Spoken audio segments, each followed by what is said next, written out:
moved you down one. Yeah. I don't blame you.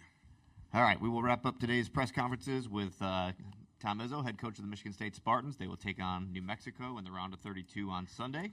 Coach, you want to start us out with an opening statement about tomorrow's game, and then we will get to as many questions as we can. Yeah, well, we're excited about it. Anytime we advance in this thing, it's a good thing. And I know Richard. I know his style a little bit, but he's done an incredible job. I thought personally that, like a lot of coaches, he got a bad deal at Minnesota because he had done some good things there, but he landed on his feet. He took advantage of it and did something I didn't do. He's beaten USC and UCLA, and that's something we didn't do. So I know how good his team is. He's got a point guard that's electric, gets a lot of things done, both with the pass and with the scoring. Big kid inside. So, he's got bodies. We went from playing a team, we were prepping for two teams like we always do before the game. And Marquette, was smaller. And then the other team was real big, with 6'9" wings. So it was two opposite preps, and we ended up with New Mexico, and they played very well, and we know we have our work cut out for us. Thanks, Coach. We're going to start on the right side. Jeff Grammer, Albuquerque Journal. Richard was in here buttering you up, saying wonderful things about you. You were just doing the same for him. I am curious what you've seen growth-wise from Richard from his Minnesota days. He said you would take younger coaches kind of and go to bat for them when you didn't have to do that. I'm curious where that came from, but I'm also curious what you've seen in Richard's growth since that time. Yeah, well, the problem with you guys from New Mexico, you're so far away, that I don't get to see you enough. But, I thought he did a hell of a job there. It was a tough situation he was in, and I did stick up for him. If Judd Heathcote, my old boss, who's looking down right now, mad at me that we don't play more zone, is, I always said, if you don't stick up for coaches, who's gonna? And so I've looked at that as one of my jobs, especially if there's coaches I respect and they're doing it the right way, and he did.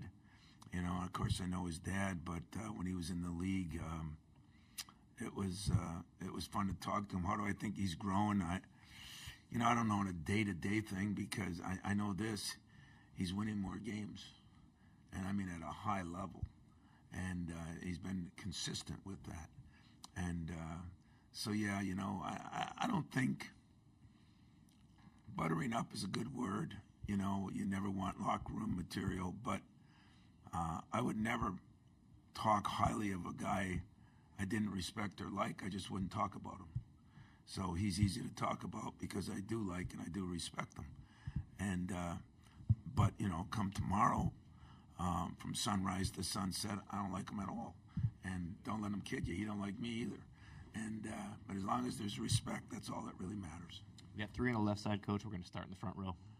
Chris Solari, Detroit Free Press. Tom, I'm wondering about the ability that this team has shown, like a lot of your older teams, to play in the half court the way they do and as physical as they do, but also get out and run at the pace they do. Over 30 years, how rare has that combination been to get at this level on both ends? Well, I don't know that. It's been pretty natural and normal for us. I'll never forget the first the only championship, the only national championship. We did play that football game against Wisconsin. That was 1917 at halftime, and we played a 90-70 game against Florida 2 days later. I've always said that I'm not as big on imposing my will on somebody else. I want to be able to adjust and adapt to just about anything. And I think we've done that. Some of it's with the personnel we have, and some of it's with the philosophy we have, that, we're not going to try to overwhelm you with anything. We're just going to try to take what you give us. And if we can, the first half we didn't run very well. In the second half we ran very well. Did we wear them down a little bit? Was the rebounding, that much different in the second half? I don't know. The only shame about the tournament when you play at midnight is I don't even get to watch our game from last night. Just move on to New Mexico. So I hate to talk about what we did or didn't do, but I will talk about it over the years that we've been able to adjust. We've been a little more versatile. We can play big, we can play small, and I think it's helped us. One row back, row two. Tom, Ron Krejcik from the San Francisco Chronicle. No Draymond questions this time. I know you're not playing. I'm here to cover St. Mary's on the other game tomorrow. But they're one of the best rebounding team in the country, rebound margin. I'm just curious, you've always had good rebounding, good defensive teams. What goes into that? I mean, size obviously helps, but what makes a good rebounding team beyond size and strength? Well, I think toughness and aggressiveness helps more than size. I mean, my first couple of years, we weren't very big at all. And I remember one time, my second year, I think it was, we had 26 offensive rebounds against Arkansas when they were really good. And we upset them. And in fact, unfortunately, that coined Judd Heathcote to say my best offense was the missed shot. But I think one thing rebounding does for you is it shows an aggressiveness, a toughness. Size helps sometimes, but I've had big teams that rebounded really well with Zach Randolph and guys like that, but I've had smaller teams that have rebounded pretty well. Like really the one we had yesterday on the floor a lot was a smaller team. And so I think it's just the culture you build there. Andy's built an unbelievable culture. They've been so solid, so good defensively. And this year was one of his best. I watched all 3 games when they played Gonzaga. They were great games. In fact, last time I talked to him, I was at a game of Draymond's a couple years ago, and he was there, and we sat next to each other, so it was pretty cool. I have a lot of respect for him, too.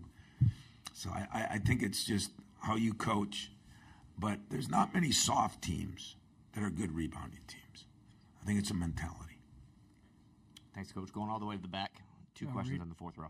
Joe Reedy, Associated Press. Tom, since you mentioned it earlier, how much do you look at those USC and UCLA films from New Mexico since it's common opponent in both faced? Not much.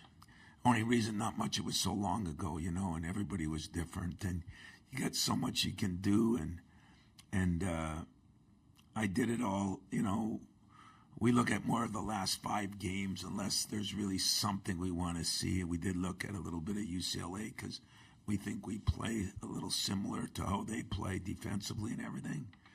But, it doesn't matter who you watch them against. They've been a damn good team, and they've won consistently, and they've won the same way, and they've got a quarterback. If you look at the NFL, you get a quarterback, you got a chance. They got a quarterback, and he's very good. And he not only, like I said, can score it, but he makes other people better. And some of those passes he throws are magnificent. I mean, he really does. And so we're just going to worry about the last 5-6 games mostly. Looked at a little film of the UCLA game, but it was so long ago. Everybody's different back then. Other side here in the 4th row, Coach. Dan Lobby, Cleveland.com. Richard was talking about the consistency of your program and how it's the same every time you face Michigan State, praising you for that. What's the key to maintaining that level of consistency for so long? I think culture has something to do with it. You recruit to the culture. I think the players that you've had before and the players that you get now. I mean, I always try to compare people to players as I'm recruiting them. Who does he remind me of? Who's he like? How did I do with that guy? What didn't I do a good job with that guy? And I think there's been what there isn't much of right now. There's been consistency with the team, and there's been consistency with the coach. And, when you see all these programs firing guys after 2 years or 3 years, I mean, if I was now in this era, there would be no Tom Izzo, there'd be no Hall of Fame, there'd be no national championship. I'd have probably been fired in year 2.5. And talked to Mike Krzyzewski once. I think he said that. I talked to Roy Williams. He told me about Dean Smith. It took like 3 or 4 years, It's almost like those things are illegal now. So consistency within the staff, consistency in the players, because players are your best recruiters from other players. And I think that was the number one thing I wanted when I won a national championship. Okay, we did something in 5 years. It was a quick fix, it seemed like. Can we stay consistent? Well, I haven't won another one, but we have been fairly consistent over the years, and I think it's because it's really important to me, too. Okay, we got several in the middle. We'll start in the front row here with 2 questions. Travis Nelson, Willoughby News Herald. Tom, now if Purdue's win earlier, the Big Ten's 9-0 in the tournament. I mean, I know they've had a great. The league's been great all year, but what do you think stands out about that? What stands out about that to you? That then you bring to March Madness, and we're doing well. I like to brag about it because I think sometimes the Big Ten just takes hits that we, we're the slower. They think of what's happened 20 years ago, and so you guys either don't do a good job or we don't do a good job. Well, somebody's not doing a good job because the league is really good. I mean, it's really good, and we got really good coaches. But, man, I'm pulling for them all. I mean, I'm going to have to go in the closet when I do it, but I'm going to pull for Michigan today too, and that's not normal. But I really mean that.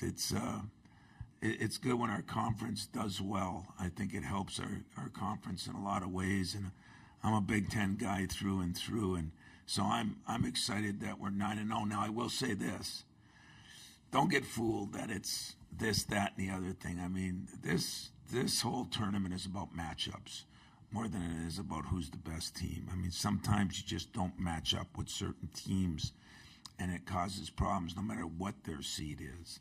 And sometimes teams get hot. It's not like football where eventually you wear somebody down. The ball's got to go in the basket. The puck's got to go in the goal.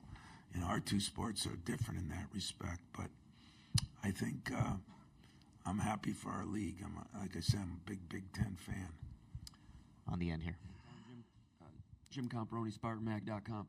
You've coached a lot of great rebounders over the years. You've emphasized rebounding as well as anyone in the history of the game in recent decades. You're going against a good one tomorrow, Nelly Jr. Joseph. When you see him on film, I'm guessing you're impressed. What are your thoughts about him, and what do you have to do tomorrow for him?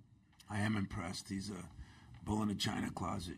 He's tough, he's strong. At least that's what he seems on film. He reminds me of the Johnson kid at Illinois, and he's more experienced and a little better offensively, but I think that kid's a hell of a player, too. And when you got a body and and he's got good post moves, they've done a nice job with him. I think we got our work cut out for us. The nice thing about our depth is we can throw more than one person at him. Where last night we played small, tomorrow night we might play big, and they've got the 2 things you want right down the middle of your team. You got a quarterback and a point guard and a center. And that's a good place to start when you got those 2 things in your program. We're going to go row by row with Graham. Graham Couch, Lansing State Journal. Tom, it seemed like your guys were almost overly amped up at the beginning of yesterday's game. There was a moment where Jaden, after he hit a shot, just sort of had the 2 hands out to calm down. And I'm wondering, if, for a team where guys haven't been in these roles and as mainstays on a team with a real chance, how important was getting through that? And have you been paying attention to their sort of where they are in that, in terms of ability to focus and just do the job at hand and not be overly caught in the moment, so to speak? Yeah, I thought we were. I thought Jackson Kohler was fried. I mean, he was tired so quick, and I thought Shaman was. I've never seen Jay shoot a 4-foot ball that didn't draw iron. I mean. We were a little bit, and that didn't bother me. The missed assignments bothered me, but that didn't bother me because,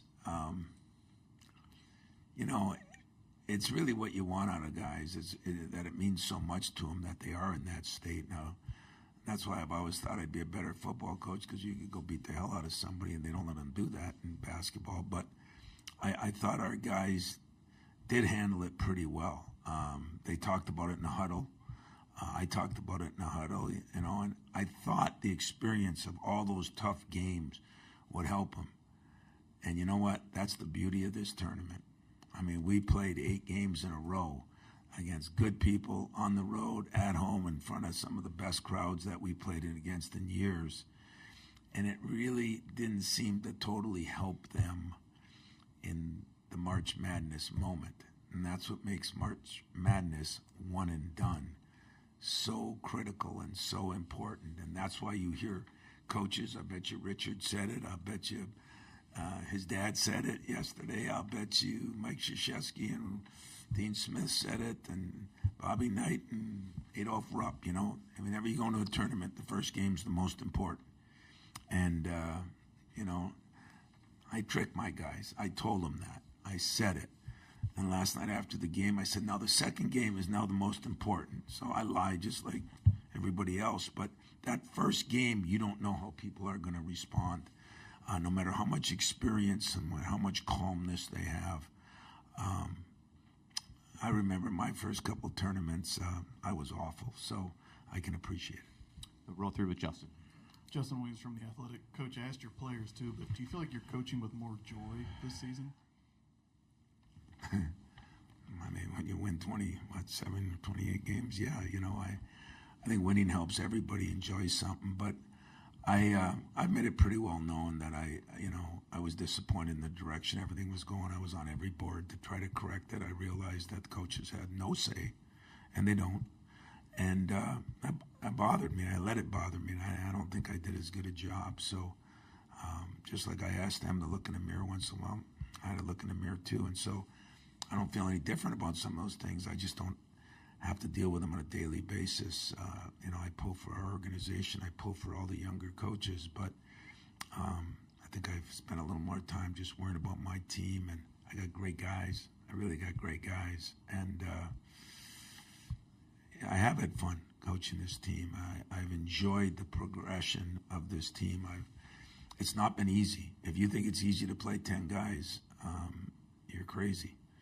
You know, you get a lot of people mad at you when you're playing 10 guys, but as long as the guys buy in, and they have, that's what's been important. 2 questions in row 4, Coach. Let's start with Sean. Sean Windsor with the Detroit Free Press. Tom, Jaden was in here earlier talking about affecting the games in other ways when his shot's not falling. As Graham just mentioned, he hit the early bucket last night, what I thought was a pretty big 3, and then the motion to calm down. Can you speak to the value of that and him finding those moments and those ways as a senior? You know, Jaden Akins is, I've said it to our media a million times, he's a 37 or so, maybe even higher percent three-point shooter over his career. And, you know, he struggled for some reason. I mean, and if you were with us on a daily basis, you know, it frustrates me because I know how good we'd be if he was hitting. I mean, he had some great shots last night. What I've really appreciated about him, number one, he works on it morning, noon, and night. And number 2, it means something to him, morning, noon, and night. And number 3, he said, I got to do more to impact the game. He's become, I mean, he made the all-defensive team. I mean, that's not where he was. And you got to give him a lot of credit for that, you know, because he gets frustrated too, never gets down. But the day's going to come, I've been saying it, and it has come a few times. And if we get him consistent with the other guys, I think our good team turns into a great team. And whether that can happen, we're going to soon find out. Wojo? Tom, Bob Wadowski, Detroit News. As the tournament has evolved, and I think you were asked about it last night, how there have not been that many upsets so far, but does it still shock you how you look at any seed, no matter like New Mexico at 10 seed, and they always have 1 or 2 great players like Dent in the center? Is that different, or for a 10 or a 16 or whatever seed to have those type of players that probably strike a little bit of fear into a high seed? You know, it's funny. My assistant, Doug Wojcik, says to me every day, there's a lot of great players out there everywhere. And I think there's right. I mean, I had 2 players that got drafted. It was the 3rd round at Northern Michigan, you know. I had centers that were better than some guys I've had here. There's a lot of good players in Division II, lower Division I. I don't consider New Mexico in that frame of lower of anything. But, you know, 2 things have happened. I think one of them is everybody wants to go somewhere where they're going to play immediately. And 2 is we're getting so many transfers in 50-year and 24 and 25-year-olds that they're better too. So you're going to see a lot of teams with better players. And When you think of, I mean, I just think of this New Mexico, or here's a Marquette who was top 10 earlier in the year. Here's a Kansas who was number 1 early in the year. It's just crazy what's going on, and my media knows that. I predicted that at the beginning of the year. I said there's going to be so much this and that because of all the things that are going on, and there has been that. And I think what I'm proudest about, we've been pretty consistent. We've been different a little bit. Even our losses have been close losses. And so, no, it doesn't surprise me. There's good players. There really doesn't. What's worse is when a player isn't great. Like Middle Tennessee had a couple guys that just shot the daylights out of it on that given day, and they shot like 53 or so % from the three, and you lose that way. I don't think. I mean, I'm looking at Gonzaga as an 8 or 9 seed. They've been to more Sweet 16s than any of us in a row. So if they want parity, I think parity is here. And I think there's a lot of good players out there. And New Mexico, unfortunately for us, has a couple really, really good ones. Last question in the back lot, or I'm sorry, middle back. Connor, you're good Detroit News. Tom, a year ago, Blake Lampman was on the Oakland team that pulled an upset in the first round, was in this spot as a player. Now he's here as a GA. And I'm curious, what impact has he made on your team this season? I've had a lot of GAs over, my days. And in fact, I had one Jordan Ott, who's number 1 assistant here with the Cavs, and I've had some guys that have worked their way up in the NBA. I've had Drew Valentine, who's done a hell of a job with Loyola and everything. And there's just been a bunch of guys, but I think Blake has a chance to be one of those. He's been really good with our players, and he's been there, done that, and yet he's young enough to know. And now he's seen the other side from the coaching side, and he's been somebody that's really impressed me. He can still shoot the ball, and he can do some things.